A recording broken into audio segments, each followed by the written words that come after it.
नमस्कार। आप सभी का स्वागत है हमारे इस YouTube चैनल में।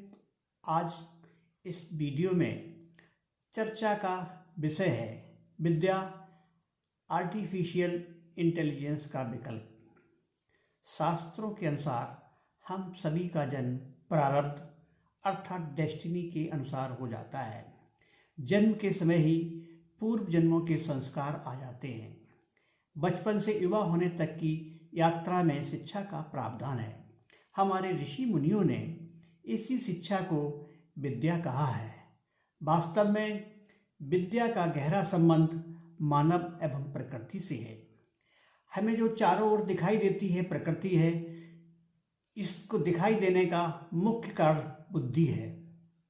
हमारी बुद्धि का संचालन मन के द्वारा किया जाता है।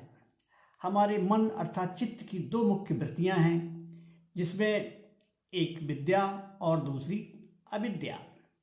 जब हमारा मन मायारूपी संसार की तरफ अग्रसर हो जाता है तो ये अविद्या है। जब हमारा मन अंतःकरण की ओर अग्रसर होता है, इसको हम विद्या कहते हैं। विद्या को तन, मन, बुद्धि के साथ योगी गुरु के सानिध्य में बैठकर प्राप्त किया जा सकता है, जबकि शिक्षा को इस संसार में विविध आयामों से प्राप्त किया जा रहा है।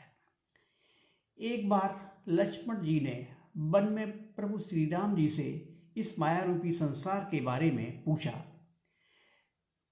फिर प्रभु श्री राम जी कहते हैं, जिस पर श्री रामचरितमानस में तुलसीदास जी ने लिखा है, गो गोचर जहे लग मन जाहिं, सो सब माया जानो भाई, तेह कर भेद सुनो तुम सोहु, विद्या पर अविद्या दो। हे भाई, जहाँ तक मन जाता है वह सब माया है, जिसमें एक विद्या है और दूसरी अविद्या।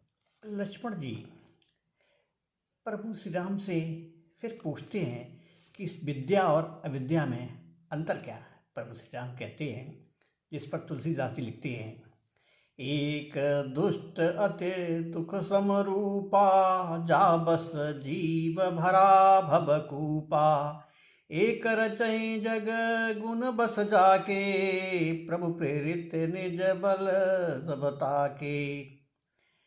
हे भाई, एक अविद्या है जो दोषपूर्ण है, जो दुख का कारण है, जिसके बस में होकर जीव इस संसार रूपी कुएं में पड़ा हुआ है। दूसरी विद्या है जिसमें अपना गुण है, जो प्रभु के द्वारा प्रेरित होती है, जगत का निर्माण करती है, जिसमें अपना बल नहीं होता है। इसी संदर्भ में तुलसीदास जी ने हनुमान चालीसा में हनुमान जी के लिए लिखा हुआ है, विद्यावान गुणी अति चातुर, राम काज करिबे को आतुर। यूँ तो हनुमान जी बहुत शक्तिशाली थे, लेकिन फिर भी उन्होंने बहुत सी विद्याओं का ज्ञान प्राप्त किया था। इन विद्याओं के कारण वो विद्यावान कहलाए गए, जिससे वो हर क्षण हर समय प्रभु श्री राम के कार्य करने के लिए तैयार रहते थे। आज के इस आधुनिक युग में बढ़ती हुई टेक्नोलॉजी के आधार पर हमारे छात्र एवं युवाओं को इस विद्या के साथ साथ अर्थात शिक्षा के साथ साथ विद्या को भी ग्रहण करना चाहिए, क्योंकि विद्या जो है, विद्या के ग्रहण करने से आत्मज्ञान में बढ़ोतरी होती है। भगवान श्री कृष्ण ने गीता में कहा है कि विद्याओं में मैं आत्मविद्या हूँ, अर्थात इसी आत्मज्ञान को उन्होंने आत्मविद्या कहा। कृष्ण कहते हैं कि मैं ही आत्मज्ञान हूँ। इसलिए इस युग में आने वाली चुनौतियाँ जैसे आर्टिफिशियल इंटेलिजेंस में यह आत्मज्ञान ही विकल्प के रूप में साबित होगा और हमारे युवाओं को हर क्षेत्र में ये किसी न किसी रूप में सहायता प्रदान करेगा। नमस्कार।